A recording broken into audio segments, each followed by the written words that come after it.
কথায় আছে চুরি বিদ্যা মহাবিদ্যা, যদি না পড়ো ধরা। ছোটবেলা চুরির অভ্যাস বেড়ে তাই আর আমরা আসছিল চুরির অভ্যাস, এমন চুরি করে কতই না খাইছি, কত না গাছের মধ্যে ঢিল মারছি, পেয়ারা চুরি করছি, আম চুরি করছি, জাম চুরি করছি, বড়ি চুরি করছি। এই চুরি কিন্তু সেই চুরি না, এটা আবার মজার চুরি একটা। এই চুরি করে খাওয়ার মধ্যে যে শান্তি, এটা কিন্তু অন্য কিছুতে পাবেন না। আর আমার এই বইনটা, আমার বইনে যে চুরি করে, এটা আপনি ধরা ছোঁয়ার বাইরে একবারে হাতে ধুইরাও জীবনেও পারতেন না, বুঝতেন না কেমন হচ্ছে, কেমন চুরি করে লাই। আমি আবার চাইলে চুরি করতে গেলে আমার পাও কাঁপে, হাত কাঁপে, আমি আবার করতে পারি না। যাই হোক, হ্যালো এভরিওয়ান, আসসালামু আলাইকুম। সবাই কেমন আছেন? অবশ্যই ভালো আছেন।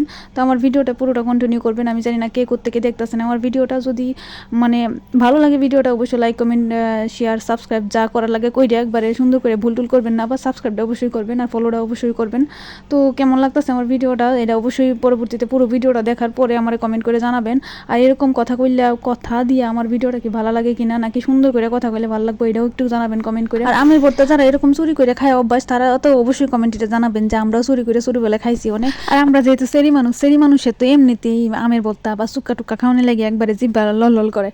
যাই হোক, এখন কি তার কইয়াম, এই যে আম টাম কাটতে সব কিছু ধুয়ে টুয়েতে লইয়া এই যে বেডি মা হাইতাছে, তো মা হাইতাছে, মরিচ মাহানি আসে না, কইতাছে জুড়ে মাহা তো আস্তে আস্তে মাহাইলে কি হইব, সারাদিন যাবো কা, তুই মরিচ মাহাইতে ভর্তা কোন সময় মাহাইবি। তো এইটা শোনার পরে কইছে আচ্ছা তা মাহাইতাছিতে। আমরা ছোটবেলা বেহি মিললে এমনিতে আমের ভর্তা খাইতাম মাহাইয়া সাহাইয়া। আর সেইটার খাওয়ানোর মজাটা আছে আলাদা। বাড়ির সামনে বইয়া, উঠানের মধ্যে বইয়া কি করতাম, দা বটি সব কাজ লইয়া টইয়া। এমন কখন আল্লাহ যে কেলা কোন জায়গা থেকে, কোন বাড়ির থেকে আমার ভিডিওটা দেখতেছেন, অবশ্যই এটা কমেন্টে জানাই যাবেন। আর এখনও যারা আপনারা পর্যন্ত সাবস্ক্রাইবটা করুন নাই, মানে করছুন না এখনও পর্যন্ত, সাবস্ক্রাইবটা করে দিবেন। আর লাইক, কমেন্ট, শেয়ার তো করতে ভুলবেন না, একবারে কইতাছি, মানে কইরাই দিবেন এটা করা। সাবস্ক্রাইবটা ভুল কইরাও মিস করবেন না, সাবস্ক্রাইবটা কইরা দিবেন। আচ্ছা, এই যে ভর্তা দেখতেছেন, আপনারা কি জিব্বার মধ্যে একটু ফানি আইছে না?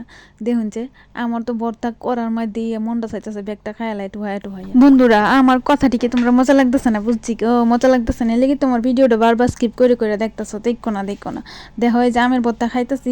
আমার আবার এই স্বভাব যে কি হয়, আমের ভর্তা করুক বা যে কোনো কিছু করুক, আগে একটু সাইকা দেখুন লাগে। ভর্তা করার মধ্যে আমি খাওয়া শুরু করে দিয়েছি অর্ধেক, কিন্তু আমি এমনি খাই ফেলতেছিলাম। আমার কি হয় জানেন, মাঝে মাঝে না একবারে মনটা চাই না আমাকে শুদ্ধ কথা দিয়ে কথা কইতাম, মন চায় একবারে খাঁটি বাংলা দিয়ে কথা কই, মানে যেটা ছোটবেলা থেকে শিখছি, আমার আঞ্চলিক ভাষা, আমার গ্রামের ভাষা যেটা, সেইটা দিয়ে কথা কোয়ার মতো শান্তি কি আর অন্য কোনোটাতে আছে? আপনারাই কোহানছে। এই যে আমার বইনে কইতেছে তুই খাইস না খারো, আমি একটু সুন্দর করে একটা বাড়ির মধ্যে লইয়া লই, হরে তুই খা। ওহন দেখুন যে জুল মুল করে সহ ব্যাগটা নাইলা ডুলে দিয়ালছে। তো এখন কি আর বই তখন যায়, কইছি খাই আগে খাইলেই পরে হইছে কথা। প্রিয় ভাই বন্ধু, আপনারা যে হ্যান থেকে দেখছেন আমার ভিডিওটা, আমি জানি না আপনাদের কেমন লাগছে, ভালো লাগছে না খারাপ লাগছে। যদি ভালো লাগিয়া থাকে তাহলে অবশ্যই চ্যানেলটা সাবস্ক্রাইব বা পেজটা ফলো দিয়া তারপরে সাথে থাকবেন। পরবর্তী যে ভিডিওটা সেটা দেখার লাগে আমন্ত্রণ রইল। তো টাটা, টেক কেয়ার, আল্লাহ হাফেজ সবাই।